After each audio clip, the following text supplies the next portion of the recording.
Good morning, good evening, good afternoon, and welcome to another edition of Movement Radio. I am Chip Hazard. I am Talon Williams, And I'm Roger Sierra. and joining us tonight, ladies and gentlemen, from Metrotham Con, this is Mark Norwood. Mark, how you doing tonight? Doing well, guys. How are you? Thank you for having me. Awesome. Oh, we're good, man. Thank you for being here. Yeah. Absolutely. Appreciate it. Uh, so, man, we start with the standard question. What we ask all of our guests: Who is Mark Norwood?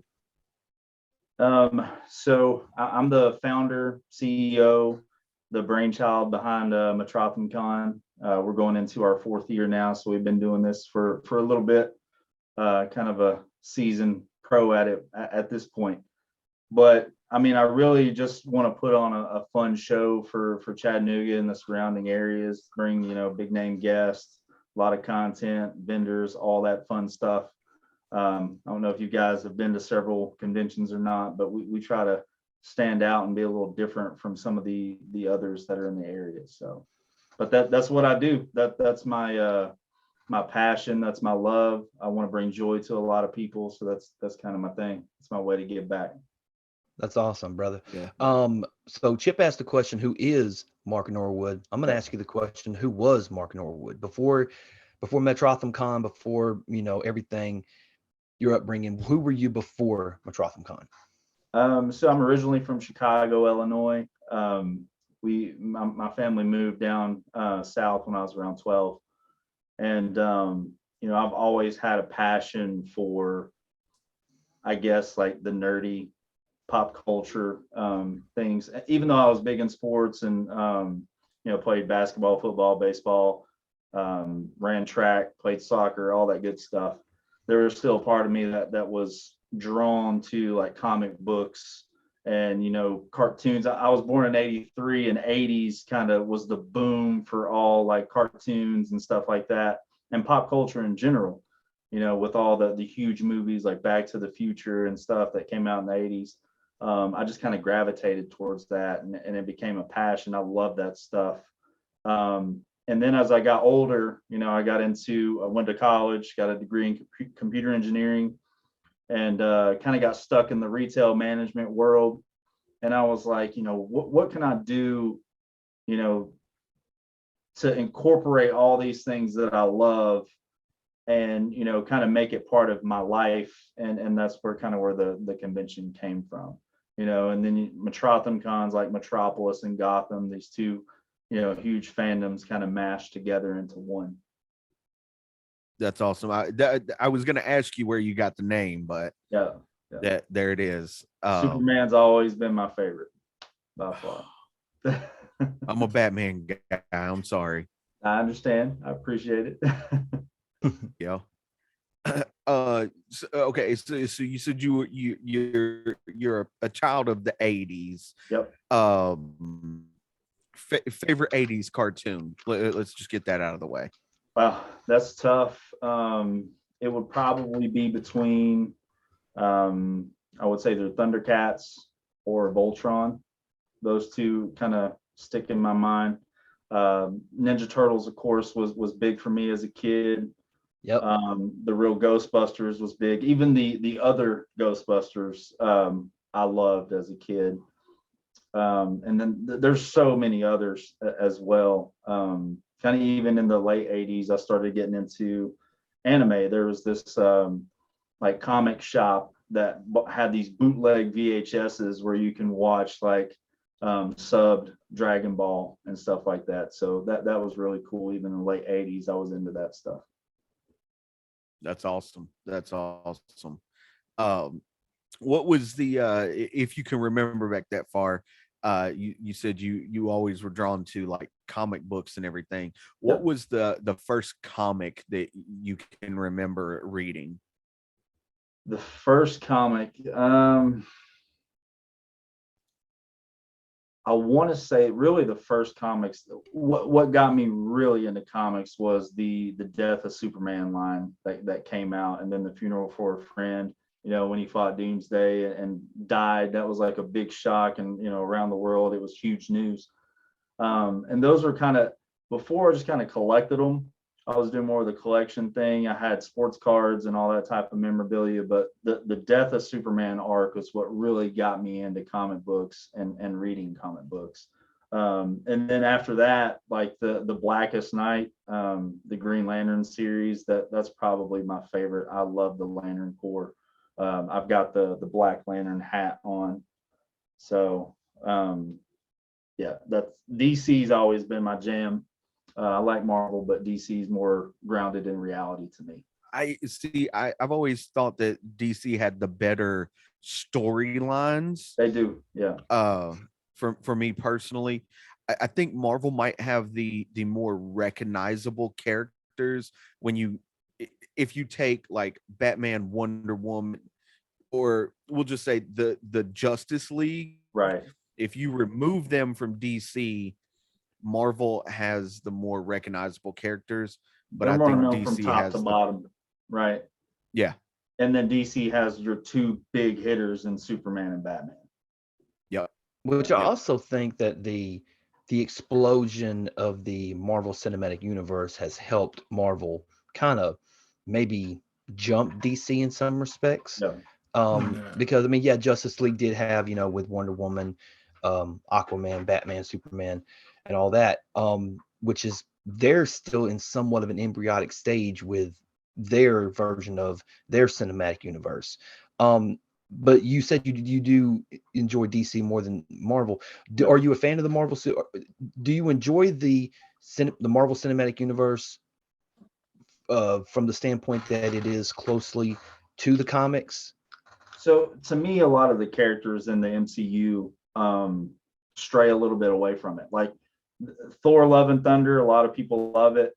But see, I don't see Thor as a comedy. I want that more dark and gritty. To me, that's where I have an issue. It's too campy, the Marvel movies. I like the dark, gritty, realistic DC movies. And I think DC, come on, Hodgkins. This is my he's head of gaming, so console gaming for Metrotham Con. This is Justin Hodgkins. Nice to meet you. What's going on, Justin? Going pretty well. Thank you. But DC, I think, for the longest has been outdoing Marvel in the comic books and the animated movies, right? I think DC's animated lineup is far superior to anything Marvel's done. DC had. Right. And even DC, the movies originally were, the live action stuff ruled. And then you had, the MCU. I'm weird when it comes to con things. I actually enjoy Nolan's movies, but yeah. Well, I don't think if it wasn't for Kevin Feige, the Marvel movies, like that dude is like a modern day comic genius, like and how to put the comics from page to screen. And I don't think if it wasn't for him taking that helm, the MCU wouldn't be where it is. I think they found a way to appeal to everybody with it. Well, right? I mean, Not also, just comic book people. It's not just Kevin Feige who they're getting. I mean, they're getting all. I mean, as soon as they got like the dude that played Gollum to come in, be like, this is how you do like CGI, and we actually got like the Furious Hulk because he started becoming a part of the project. Yeah. Marvel, as far as their live action, like a lot of people are upset with the new phase. I am not. I think Eternals is garbage, but I think all of the other movies are okay. I actually like Doctor Strange.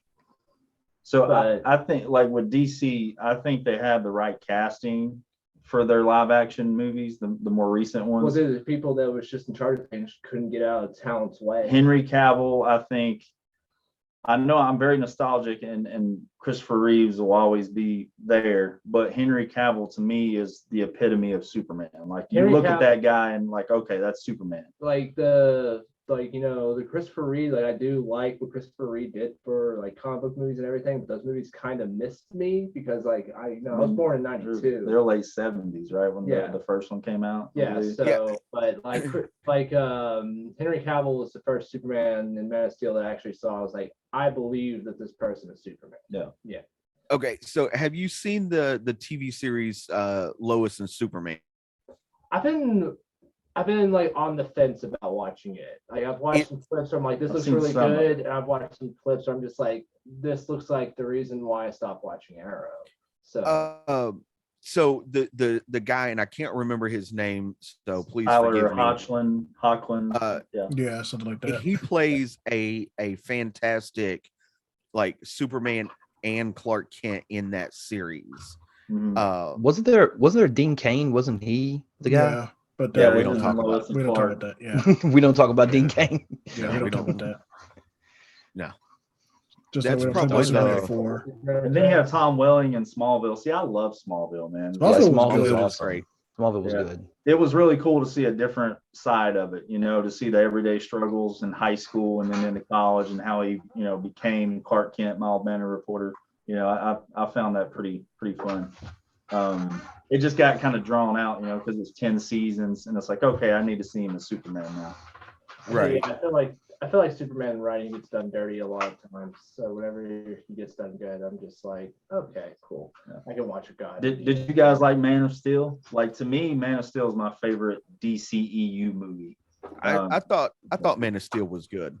Yeah. It was okay. Yeah, I thought it was good. It's my favorite Superman movie. I didn't watch it. I just hate that they didn't capitalize more on that and do like more of the solo Superman movies. They pretty much went straight from that to like Batman versus Superman Dawn of Justice, Right. which then brought us Justice League, where I thought we could have had a couple of the solo Superman movies, kind of like the Nolan trilogy of Batman. Right. We could have got a trilogy of Superman before we merged them together. Yeah, I think Batman v Superman should have been like the last movie in the DC universe, right? I think they should have built that friendship between Clark and Bruce. I think it should. And then when the fall happens and Batman has to fight Superman, I think it makes it more. And the reason why Batman v Superman falls so short for me is because like they're just trying to cram way too much information. I feel like Batman v Superman should have been the final movie of that phase. Yeah. We should have had an Aquaman movie before that, a Batman movie before Definitely that. a Batman solo film. I like Ben Affleck as Batman. I don't know if you guys did. Well, it made me furious when DC was just like, hey, Ben Affleck, the only person here who has an Oscar for directing and acting, get out of here. We're better than you. Like, no, you're not. You're just not. I thought he was a good Bruce Wayne. Oh, yeah. Excellent. Yeah. On that subject, go ahead. I'm sorry. The only saving graces of Batman v Superman for me was Ben Affleck. I was just like, I completely believe that this is a hardcore Batman. Like, yeah, I can definitely follow behind this. That one fight scene where he's going to rescue Clark's mom was intense. That was really cool. Yeah. When he's just in the building. Yeah. Well, let me ask you guys this question. What is your favorite portrayal of Batman on screen? I'm nostalgic. Michael Keaton to me is in the suit. Michael Keaton is the best Batman. He's not the best Bruce Wayne. I think Ben Affleck's probably the best Bruce Wayne that we've seen. I think George Clooney's the best Bruce Wayne because he fits that playboy philanthropist. I think Val Kilmer fits that more than George Clooney. Val Kilmer's like at the time was a real nice looking dude, very dapper. I think he fit. He was terrible as Batman, but I think Val Kilmer was the worst choice to be a Batman. No, I might have a bit of a controversial opinion, but based on the stories that the movies are going off of, the Batman that they're trying to go for, I really like Robert Pattinson's portrayal. I'm saving it. I'm saving it for the next movie because the second movie is going to determine whether it's like a really good franchise or not. But yeah, I went into the Batman wanting to hate it, and it came out. I came out with it being my favorite Batman movie. Right. Because go ahead. I did the same thing because I'm not a fan of Robert Pattinson, period. Actually, he did Twilight, but I don't. He's in a lot of good movies since that. Yeah. I really like Lighthouse. If you haven't seen Lighthouse, that's an amazing movie with him and William Dafoe. I will tell you, he's probably the worst vampire ever. It took him 14 years to turn into a bat. Oh, jeez. Twilight should have ended with Blade coming in at the very end. but that's just me. That would have been way too cool. I'm that actually shocked would've that you been- guys watched those movies. Hey, man. I can honestly tell you, I've never seen them. Mm-hmm. I just know he I've plays seen 'em. a vampire. I've seen And them all. I'm a they movie guy. I'll sparkle. watch it. My mother was all about that. Am I allowed to curse on this show? Am I allowed? Am I allowed to Yes. speak up? Oh yeah, Like, yeah. We are uncensored. yeah, I'm an only child, so I had to watch every one of those fucking movies in theaters with my mom. Like, Oof. yeah, oof, it's indeed, oof, Oof. indeed. Yeah. I saw the worst movie of the year every year in theaters because of the Twilight movie. Mm. A lot of people love them. Oh, a lot of people love them. They Yeah. made a Probably lot wonder, of it's just money. not for Right. me. I mean, Yeah, people my like wife's a bad huge fan movies. of It's them. understandable. Yep. Yeah. Right. They do. Okay, so we tend to go off the rails a little bit. Yeah. A lot of Let's, it. A lot of it. It's all Hey, good. we Laws just- is controlled chaos, right? It's all good. Right. The thing is we really like to have conversations with our guests that feel genuine. So we never come in with like this laundry list of questions or anything. We Right. just kind of let the conversation dictate where we go, and then we're like, oh yeah, we need to go back and ask this question or whatnot. So it feels like a genuine conversation. Right. Yeah. So it doesn't, But that way it so- doesn't feel forced, Yeah. Exactly. So you said this is the fourth year of Metrotham Con. Metrotham Con. Yeah. Yeah. So we'll go back to year one, and well, actually we'll go year zero. Yeah. And the thought process behind like creating this mega event or whatnot, because it's like 3 days, right? Yeah. It's a 3-day show. Friday, Saturday. Okay. Yeah. So yeah, year zero. I wasn't even there. Yeah, like I said, it was one of those things. What can I do? The initial idea, and Metrotham Con's under this umbrella of Metrotham City. I was originally going to find a spot in downtown Chattanooga to open up a pub, restaurant, pub style thing, where it was like a Comic-Con restaurant hybrid. All the food would be themed, all the drinks would be themed. There'd be a Gotham section, there'd be a Metropolis section, all the tables would be themed. In the waiting area, there'd be arcade machines and people in Pokemon mascots to hang out with the kids, just to make, if there's a wait, to make that time feel like it's not as long. Just make it fun and all inclusive, and have celebrity guests there visit sometimes, have a little gaming section.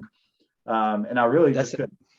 That sounds Yeah. like something you should put on the North Shore instead of downtown, to be honest with you. Right. But at the time, I just really couldn't find a location that kind of fit the needs. So I was like, okay, how can I flip this and do something similar?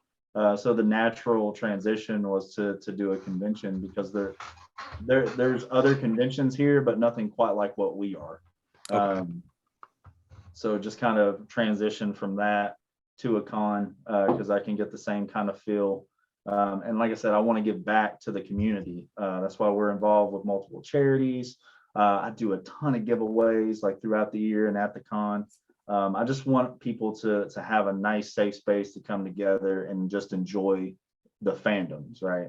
Because that's what it's all about. Absolutely. That's awesome. That's what I like to hear. Yeah, Now, Justin, Mark said you were the head of gaming for Metrotham Con. Explain to us what that means. What does the head of gaming mean? Pretty much like I'm learning it every year because I came in very new to the position. Basically, from my understanding, someone backed out, and I got recruited like the day before year one, like to help set up and everything. And pretty much they had a trial by fire for me, and I think I came out on top. This guy had one of the best gigs of all time the first year. He came on last minute And his assignment for that weekend was to hang out with Larry Houston, the illustrator and basically one of the creators of X-Men the animated He was series. so fucking cool. He's Like, between he's between Larry Houston, Mark Edens, who's one of the writers, Eric and Julia Lewald, who are the showrunners, and then right next to them are Cal Dodd, who's Wolverine, and Lenore Zan, who's Rogue, and then George Buza, who's Beast. So this dude, and like Larry Houston, like it wasn't just like he only drew for the X-Men. Like he literally animated my entire like childhood. And like when I like came up because like our mutual friend of ours got me to come, and I thought when I came I was just sort of moving heavy shit around all weekend. And they were like, "Hey, you know the guy that animated your entire childhood?" And I was just like, "Yeah, that's a cool guy." He's like, "Yo, you're gonna hang out with him and entertain him for the and weekend. take his wife to Target. And take his wife to Target." Oh, dude, I tell you about like the most embarrassing shit that happened between like me and her. I believe so, but these guys have. Oh yeah, sorry. Oh please, if it's embarrassing, please tell us. Oh yeah, So please. I'm really into stand up. Like I listen to it a lot. So I was on a Pandora station at the time, and I was listening to stand up like while I was waiting for her, and I was like, all right, I don't want to talk about anything inappropriate. So like I turned my radio off.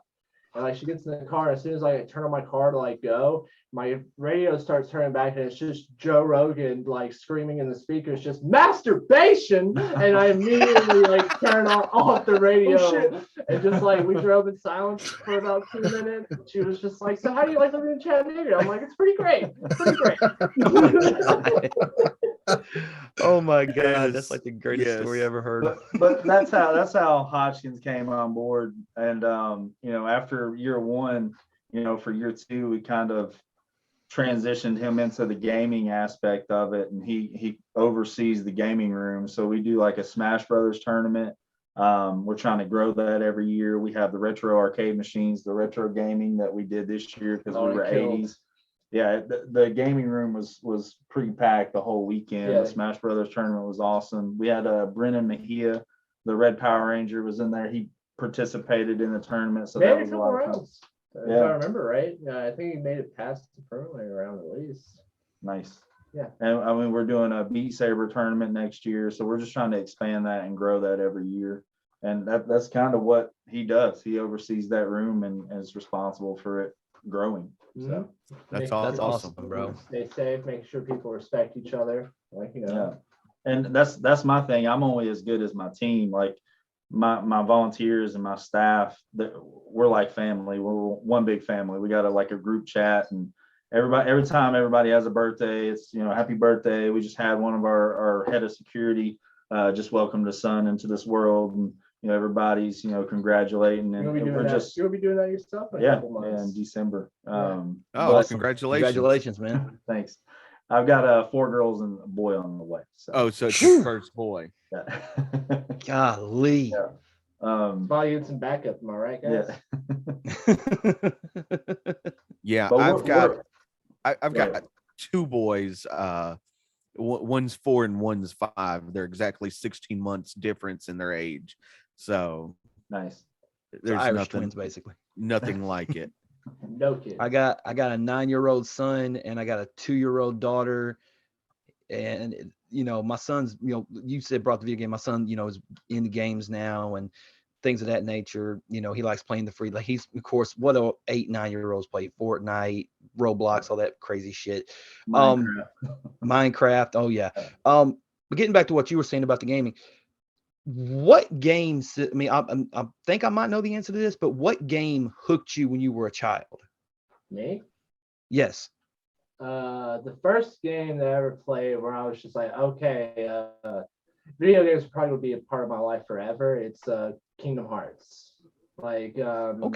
I had a Nintendo 64. I became really obsessed with Star Fox 64, Mario 64, Super Smash Brothers.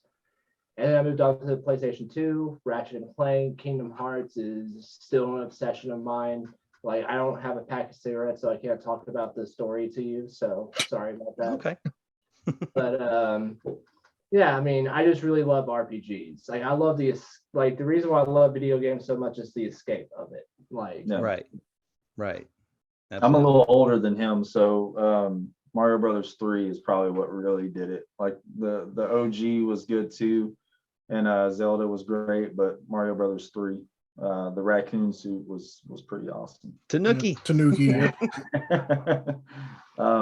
Metal Gear Solid's another good one. Yeah, Final Fantasy 7 though, that really got me. Yeah, man. You know, that Final game, Fantasy I invested some time in that sucker. Final Fantasy Yeah. 10. Fuck Sephiroth. Yeah. I'll say that to the day I die. I play Kingdom Hearts, but I can also say fuck Sephiroth. Yeah. So There you go. There you go. Yeah, I will say that's probably the first console game that I put well over 100 hours into was Final Fantasy 7. I still think to this day that the one game that I put the most hours into was Diablo 2. for the first year that I had a PlayStation 2 was a nightmare because my parents don't understand how technology works, so I didn't have a memory card. So every time I turn off the game, I would have to start over from the beginning. Sucks, bro. It sucks. It was It awesome. sucks. No.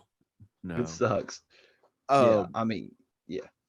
So Justin, what as head of gaming, what do you have planned for gaming at Metrotham Con 2023? I'm always looking to make the room bigger, like especially after this year we were packed and there were some people like standing around like waiting to play something because everything was full. So it's just like, okay, we need more stuff next year. Because we even had more stuff in year two, and year two was just dead in the gaming room the entire time. Yeah. So it's just getting more of what people like. Maybe focusing less on, especially for like our years, focusing less on newer stuff and going back to the old stuff, because I didn't think the new stuff was going to kill at year three, and all of the new stuff was like packed, and people were playing on the new stuff, waiting for the old stuff to open up. Yeah.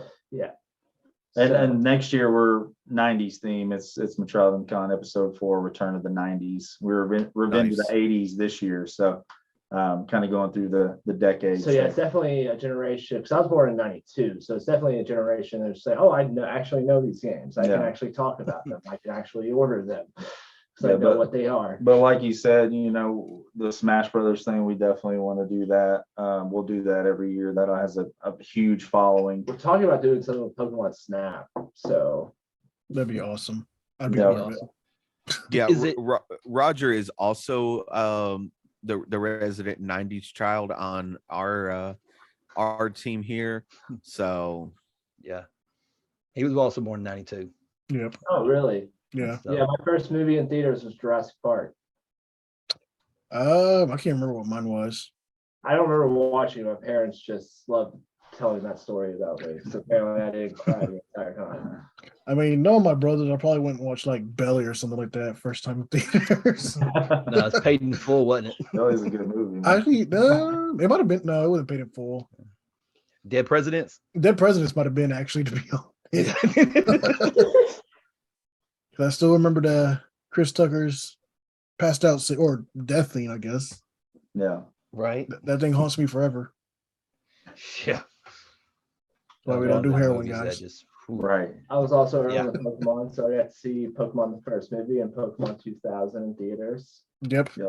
Like, yeah, that was actually a bonding moment between me and my dad, because like my dad didn't like anything I liked growing up, but we came out with Pokemon 2000. He's like, that was an awesome movie. Speaking of Pokemon, our first year we had the X-Men the animated series cast. We also had Brock and Misty, the OGs, and they were Jesse and James as well. So Eric Stewart and Rachel Lewis were there. Dude, at one point I was just outside like smoking a cigarette because I was taking a cigarette break, and like we all had walkie-talkies on us, and out of nowhere, like people said something like, you know, oh, someone needs a bottle of water over here, yada yada yada, and then out of nowhere it's like, to protect the world from devastation, and they did the whole thing over the radio. Yeah, for trouble. And you're talking about 8 grown-ass men just like crouching behind a radio. What? Smoking like just they're doing the thing. And then one of the guys on our staff was like, "Wow, I'm fat." After they got done. Oh, Yes. We also had Yes. Jason Yes. Douglas there that year. Jason Douglas, he's so cool. Voice of Aokiji. Yeah. Yeah.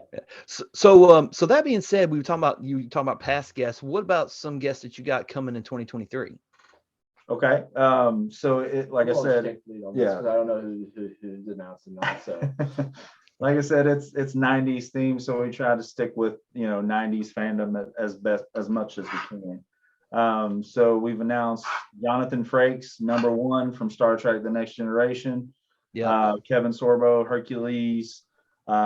We just announced, so the Nerdy Podcast is bringing out John Russo as one of the co-writers for Night of the Living Dead, the OG, and Return of the Living Dead. Nice. That's kind of a throwback to some horror stuff. Our second year, we were episode 2, Oh, the Horror. So we were horror themed year 2. And then, so we've got, I don't know if I want to do it. Should I tell? So you just announced people that we're not on the show.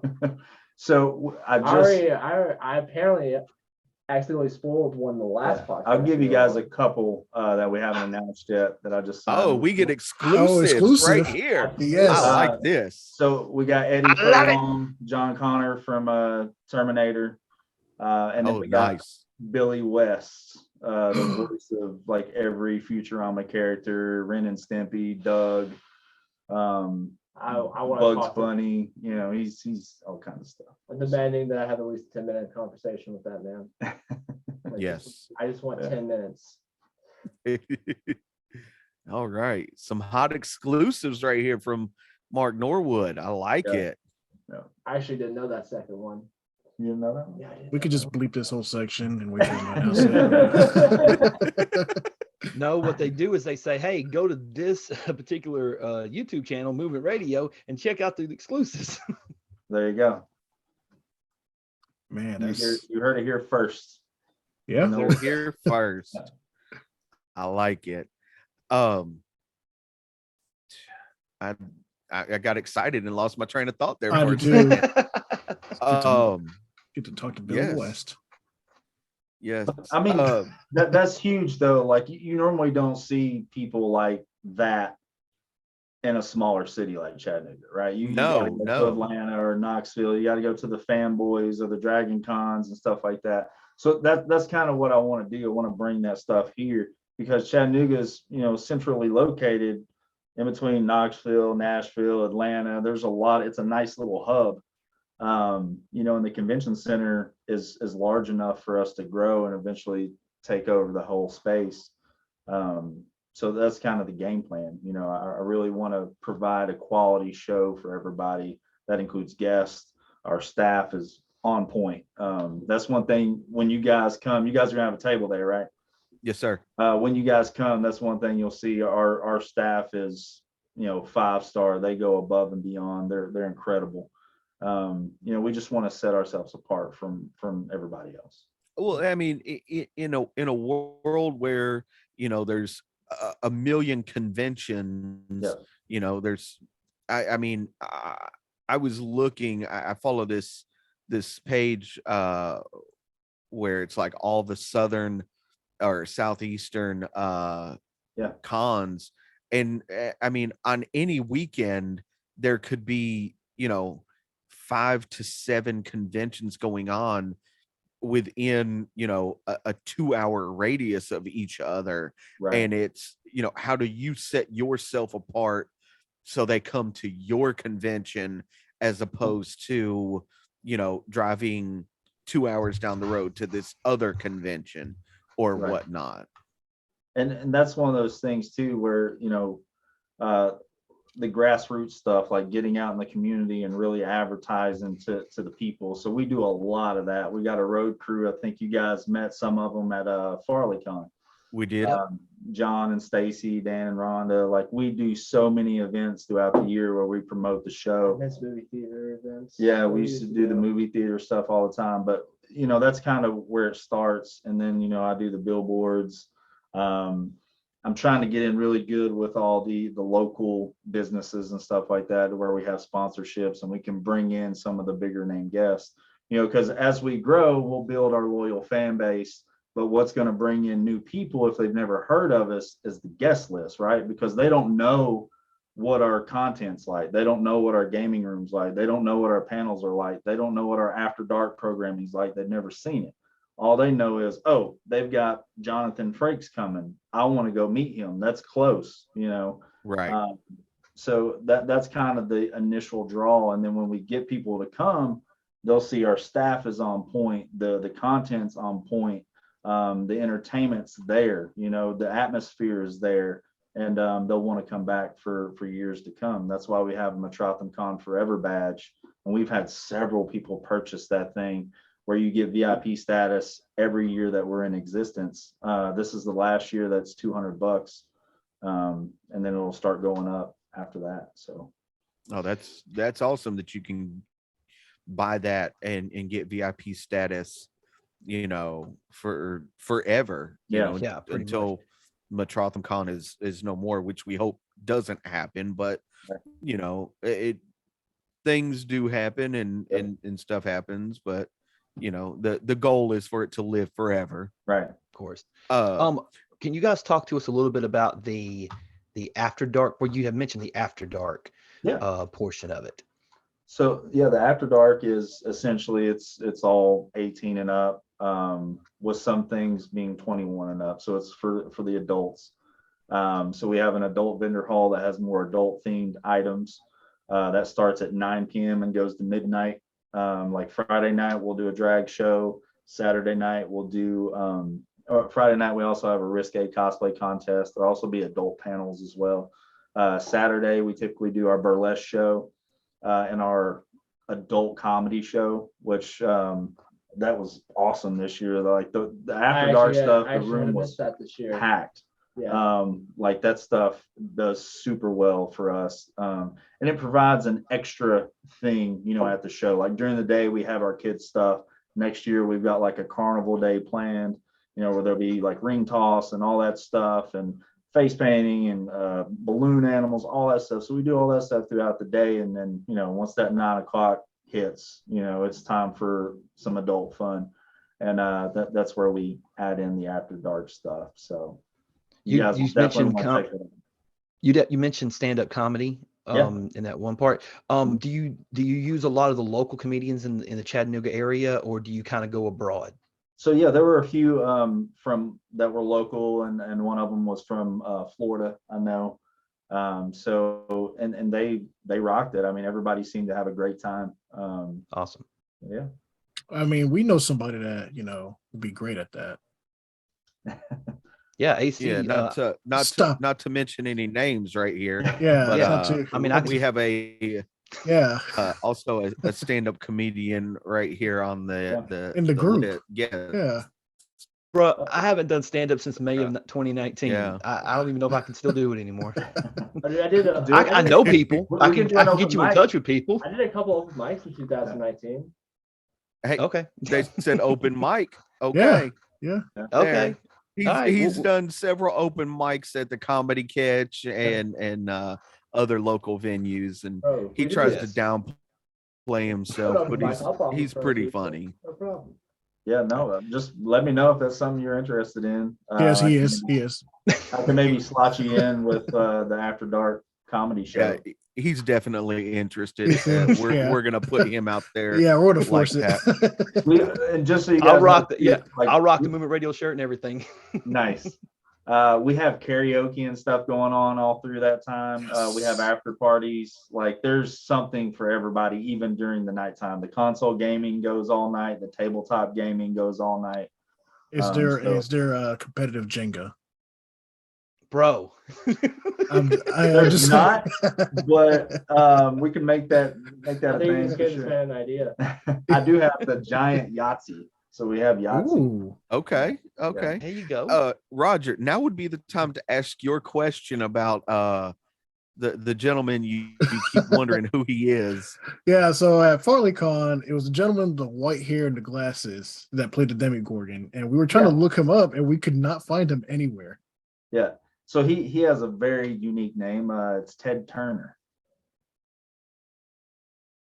Not billionaire Ted, but Ted Turner. There you go. Yeah. He said He's- Billionaire Ted. Only wrestling fans know Billionaire Ted, so Right. I'm gonna assume he's Yeah. a wrestling fan. Oh, I love wrestling. Braves I fan. love everything. Braves fans. Braves fan. Yeah. Hey, all day, man, all day.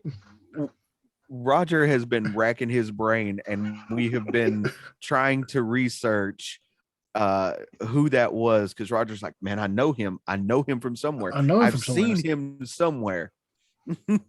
Still can't figure it out. I don't know. I'm about to keep doing And more I research. just wait, bide your time. I said, Mark from Metrotham Con is coming on, and you can ask him personally Yep. who he is. So, And he's my second in command of security. So yeah. there you go. In other words, fuck around and find out. Yeah, I say he's a duffer. Except Yeah. you're Duff City. Yeah. Yeah, we're gonna have to get him a Duff City shirt. We Yes. Roger is the resident mayor of Duff City. That's where Movement Radio resides, is Duff City. So Yeah. Also, CD Matros, fuck around and find out. also Right. the leader of the Glizzy gang for anybody that try to step beyond the lines. Oh shit. yes. Oh yeah. You can man. tell we have fun on the show, can't you? Yeah. I mean, I'm gonna try to have That's what fun. it's all I'm about, serious. I'm serious Exactly. 100% of the time. Yeah, that's the thing. If Bruh, it's no, not you fun, won't. why do it? Right. Exactly.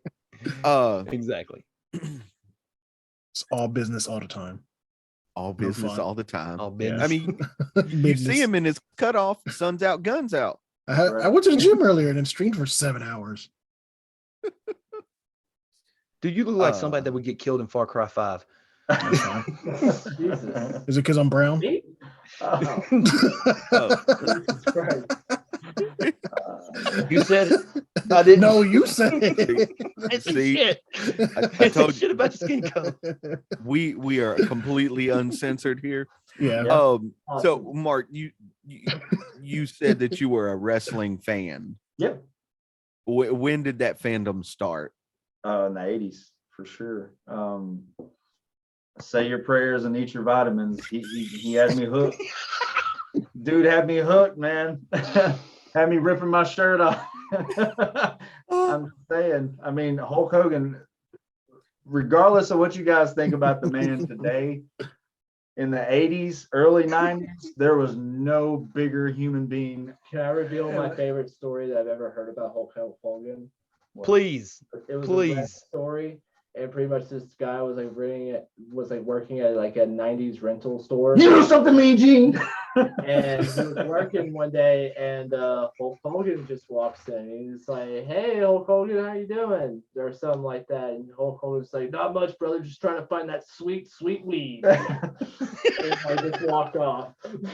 One of my favorite things was in No Holds Barred, where he walks in and he goes, "What's that smell?" And the guy goes, "Duty." It's hilarious. But no, Hulk Hogan, the Rockers. I love Shawn Michaels even when he was with the Rockers, and he became my favorite wrestler of all time. The showstopper. And then you kind of passed the torch. You had NWO, you had the Monday Night Wars, the Attitude Era, where you had Stone Cold, The Rock. Bret Hart was still kind of around. They had the Montreal Screwjob. But no, dude, wrestling was huge. I was such a huge fan. I had the little wrestling buddies. I do the elbow drop like Macho Man on them. I loved wrestling as a kid. Just never do the elbow drop to your drunk friend off of a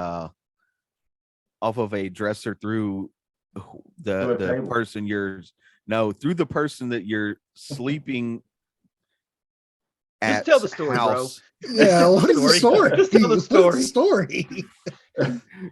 So Talon and I, we've been friends for 20 plus years now. 20 plus years, Yeah. yeah.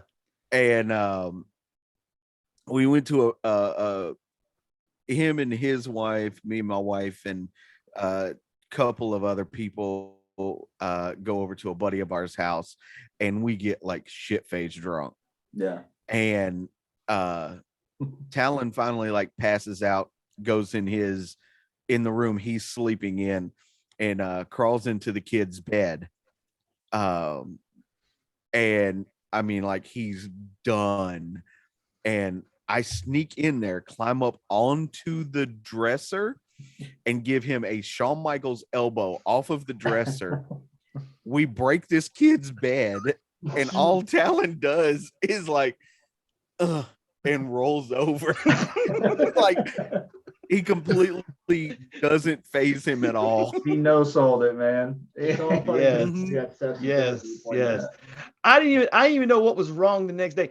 I wake up and my wife's next to me, and I look around, the bed's fucking broken. I think, the fuck did we do last night? I don't remember shit. It got crazy. Yeah. Apparently it did. It got super crazy. I was so confused. That's what happens when you tried that Alabama Hot Pocket. Yeah.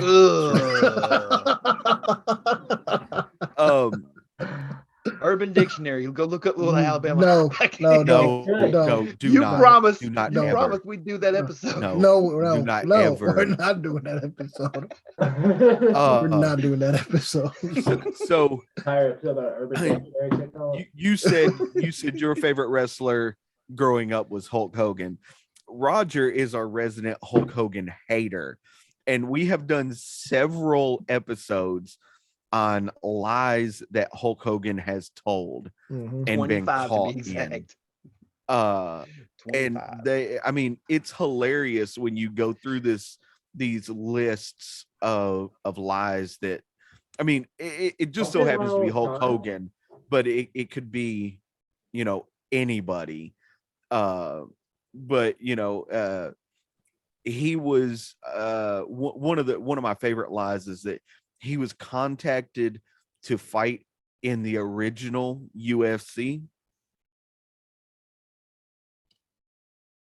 I think my favorite he wrestled 400 days in the UFC. So as a Hulk Hogan fan, do you think that Hogan would have survived in the original infancy days of UFC? He's like, no. But he beat up a few Pride fighters. And Hogan he's who got me hooked on wrestling. Like I said, Shawn Michaels is my favorite wrestler. Well, of course. That's Sweet Chin Music, I watched. Are you still things? And Undertaker was always on the thing, so Undertaker is my favorite. Yeah, Undertaker's my sister's favorite too. What about nowadays? Do you guys still watch the product today? If you do, do you have a side, or do you just love all wrestling? So I haven't really gotten into it in probably the past, I'd say probably 8 years or so. So where it kind of lost me was you stopped having these iconic characters, right? Like everybody's just their name. It's Dolph Ziggler, just regular everyday names. The character, the phenoms, the showstoppers, they just weren't there. Bray Wyatt, the Fiend, that's cool. I like that. I can get with that. But there was just too much of the just the regular name guys that come out and it lost the entertainment aspect of it for me, which I know it's hard to do in today's day and age because everybody knows that it's not real. Newsflash. I don't know if you guys knew. And the wrestlers break kayfabe all the time. So no lie, a conversation I had with my cousin one time was the reason why I got out of wrestling. So because we were watching and I was into it because we were watching one of the Undertaker thing and I was like, yeah, I mean, it sucks that this is fake, but it's still cool to watch. He was like, oh no, this is real. And I'm like, he was 5 years older than me. Yeah. And I was just like, dude, this is fake as shit. And he was just like, no, this is real. They're actually battling to the death up there. And I'm like, now don't get me wrong, you got to be very athletic, and there's a lot of those. Oh no, I'm not saying what they do isn't athletic at all, but it's scripted. Yeah. I don't like the term. I don't like the term fake, and the reason I don't like the term fake is because the shit hurts. Yeah. Been doing this shit for damn near 20 years. It hurts. If you want to say predetermined, scripted, make believe, choreographed, that's fine. Right. Fake, no, this shit hurts. Yeah. There's a reason why my fucking hurts. I did it a few times. Man, that hurts. And you got these red rashes on underneath your arm. Yeah. That shit. Yeah. Dude, when you used to jump on the chairs when the folding part was in their head, sometimes people would get really fucked up. I remember watching that because people mess up when they did and actually jump on them. Oh, dude, some of the wrestlers, old school wrestlers, you can see their forehead was so scarred up, like Dusty Rhodes. Dusty, Devon, New Jack. Yeah. I mean, that's with anything. From like, Bladen. Like, have you ever looked up like old school boxing when like boxing was like the first thing when they didn't have like maximum rounds and shit like that? There was like a boxing round that went on for like, I want to say it was like 45 rounds. Yeah, no thanks. Yeah. Hold on. You're gonna have to make me do some research here. Hold on. Yeah, there's like I heard this was on a dollop, if that helps. Yeah, I remember like those very old ones. It was like during we're talking like before they were like even filmed. Yeah, I think it was like I think Rocky Marciano had one that went like 12 like unlimited round or 12 10-minute rounds. Like, how do you have the stamina for that? Right. Okay. Hey, hang on a minute. I just found it. It said on April 6th of 1893, Andy Bowen and Jack Burke fought the longest fight in history. Andy Burke had originally scheduled the fight with an opponent. However, after dropping out of the fight, Jack Burke, who was the latter trainer of Bowen, fought instead. The fight lasted 110 rounds over 7 hours and 15 minutes. Christ. It was reported hugging each other, holding each other up. It was reported that the fight went on so long that the spectators who stayed to watch the fight had fallen asleep in their seats. Yeah. Sheesh. Yeah. It was also recorded. How much time is that? They don't make them like that anymore. 110 rounds. How much time would that? It was 7 hours. 7 hours and 15. 7 hours and 19 minutes. Fuck. Each round lasted 3 minutes. I mean, like, man, let me just lay down, count. Yeah. I mean, I prefer to shoot me in the head, honestly. You want to know you want to know the really fucked up part about that? Like, as I continue reading, nobody. It was won? also recorded. Yeah, it says recorded. It said after 108 rounds with no clear end in sight, referee John Duffy made the decision that there was no winner and canceled the final two.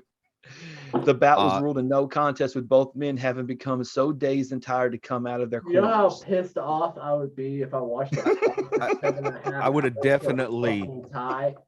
Yeah, I'd have definitely had to take that referee to Duff City. Yes. Did that referee stay awake that whole time?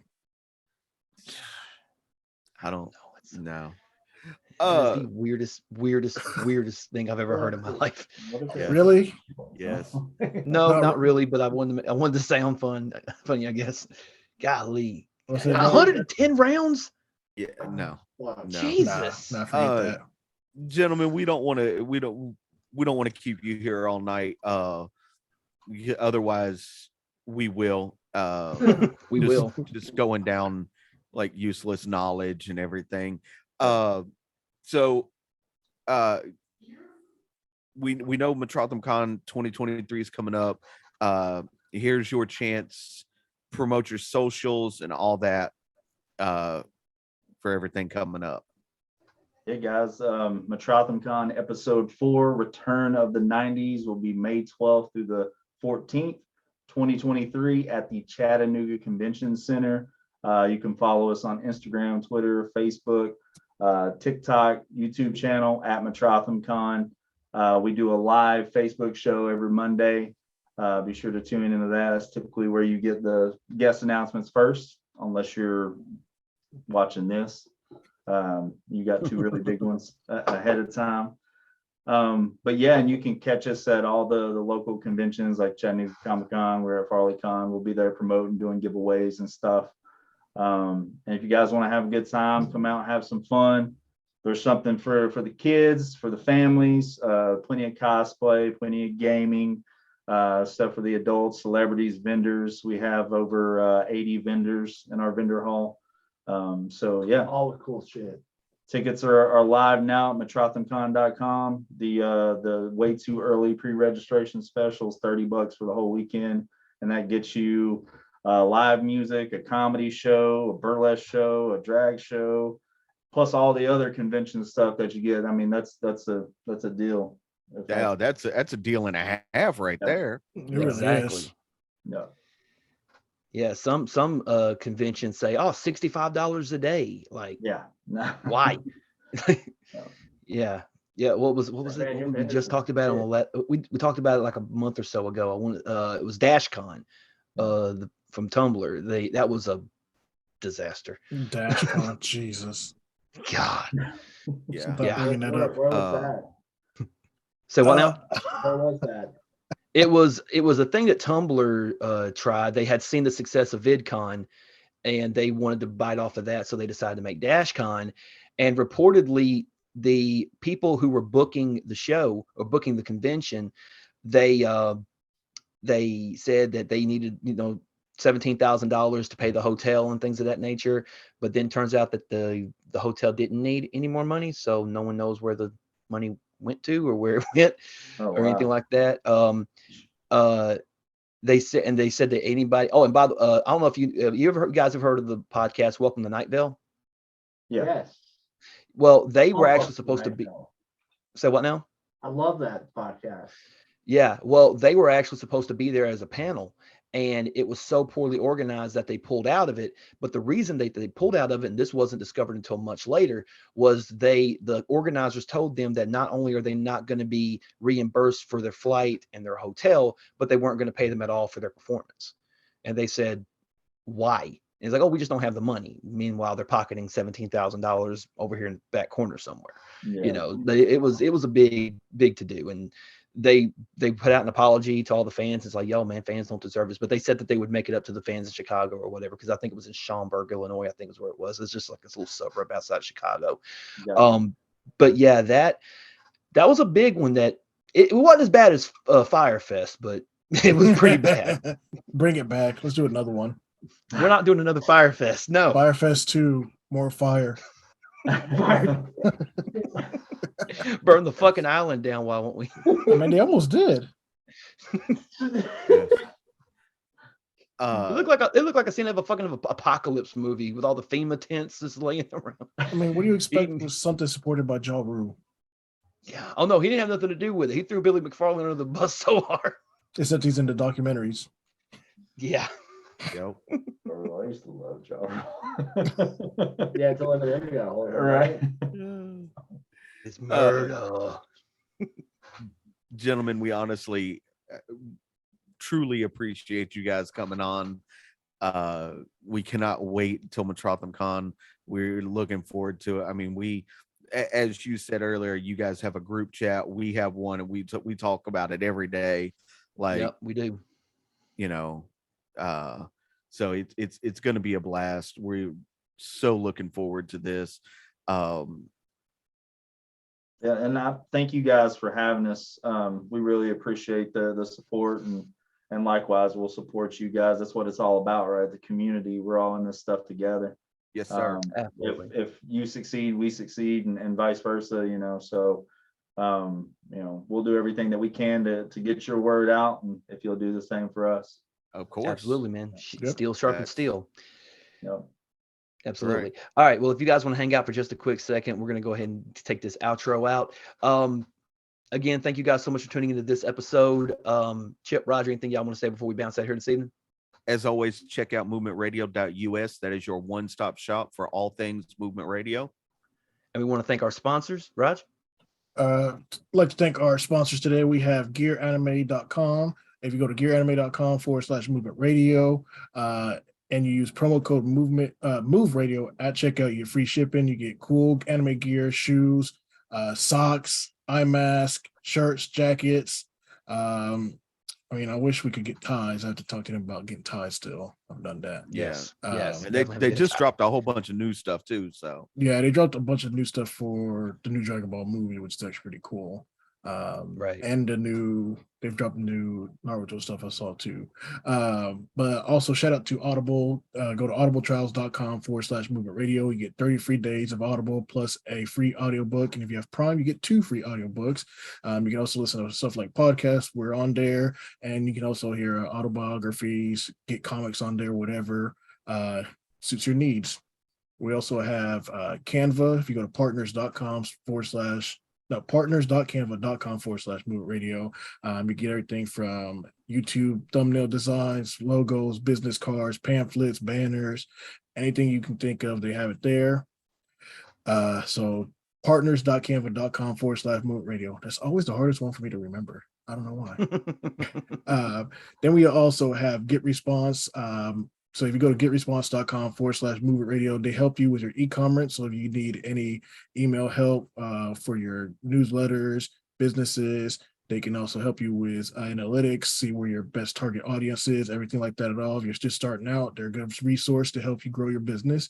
And then we also have Elementor, which is a website design for your small business. So if you're just starting out, you can use those two, elementor.com/movement radio and getresponse.com/movement radio.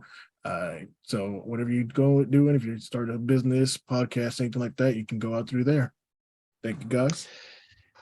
Absolutely. Let's go with shouting out some of our friends who have been down with us since day one. Sean Thompson with Thompson Personal Training, Jerry and Jennifer at the Chronic Conversations podcast, Andrew and Sean at the Warrior Workout Network, Ivan Montanez, twitch.tv/Unleashed Demon, all the big homies over at These Ninjas Podcast, Sean Miller, where should I watch that? Damon Smith with Cover 2 Sports. And again, Mark, thank you so much for being here, man. It was really good to have you. I see Justin left a minute ago. So when you see Justin, tell him we said, thanks for being on the show as well. It's been a great time, man. Thank you so much for being here. That being said, guys, thank you so much. We love you guys. We appreciate you guys. And we'll see you guys next time. Let's hit them with the outro. Please do not leave without leaving a like, comment, share, and subscribe on your favorite podcasting platform. Make sure you follow us on all of our social media, Facebook, Twitter, Instagram, and TikTok. Check out the YouTube channel, subscribe, click that bell to get notified of our latest videos. And once again, check out movementradio.us. I am Chip Hazard. I'm Talon Williams. I'm Roger Sierra. And this is Movement Radio. God's plan.